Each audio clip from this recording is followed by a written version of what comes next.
ಪ್ರಿಯ ವೀಕ್ಷಕರೇ, ಜನರೇ ನೋಡಿ, ಇದು ಗಯಾ ಕ್ಷೇತ್ರದಲ್ಲಿ ಸೊ ಯಾರಿಗೆ ತೋಳ್ಬಲ, ಅಧಿಕಾರ ಬಲ, ಹಣ ಬಲ, ಜನ ಬಲ, ನಿಮಗೆ ಯಾವುದೇ ಬಲಗಳಿದ್ರೂ ಕೊನೆಗೆ ಎಲ್ಲರೂ ಆಗೋದು ಮಣ್ಣಲ್ಲಿ ಮಣ್ಣಾಗಬೇಕು ಅಥವಾ ಸೊ ಈ ಥರ ಬೂದಿ ಹಾಕಬೇಕು.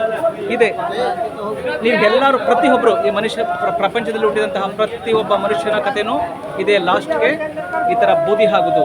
ಇದಕ್ಕೆ ನಿಮಗೆ ಅಹಂಕಾರ, ದ್ವೇಷ, ಅಸೂಯೆ, ಹೊಟ್ಟೆ ಕಿಚ್ಚು, ಹಣ, ಆಸ್ತಿ, ಐಶ್ವರ್ಯ, ಮೋಸ, ದಗ, ವಂಚನೆ, ಅನ್ಯಾಯ ಎಲ್ಲವನ್ನು ಮಾಡಬಾರ್ದಂಥ ಮಹಾಪಾಪಗಳನ್ನು ಮಾಡಿರ್ತೀರಿ.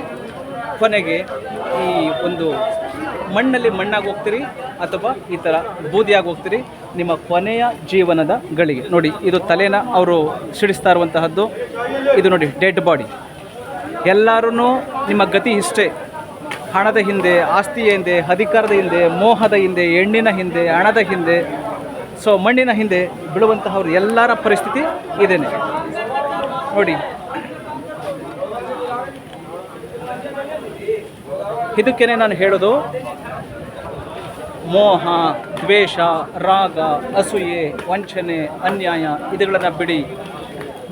ಎಲ್ಲರೂ ಈ ಕೊನೆಗೆ ಈ ಸ್ಥಳಕ್ಕೆ ಬರಬೇಕು, ಈ ಸ್ಮಶಾನಕ್ಕೆ ಬರಬೇಕು. ಇಲ್ಲಿ ನೀವು ಮುಕ್ತಿ ಪಡ್ಕೊಳ್ಳಿ. ಅದನ್ನು ಬಿಟ್ಟು ಪಾಪಗಳನ್ನು ಮಾಡಬೇಡಿ, ಸಂಬಂಧಗಳನ್ನು ಹಾಳು ಮಾಡ್ಕೋಬೇಡಿ ಅನ್ನೋದೇ ನನ್ನ ಈ ಒಂದು ವಿಡಿಯೋದಲ್ಲಿ ನನ್ನ ಒಂದು ಪ್ರಾರ್ಥನೆ.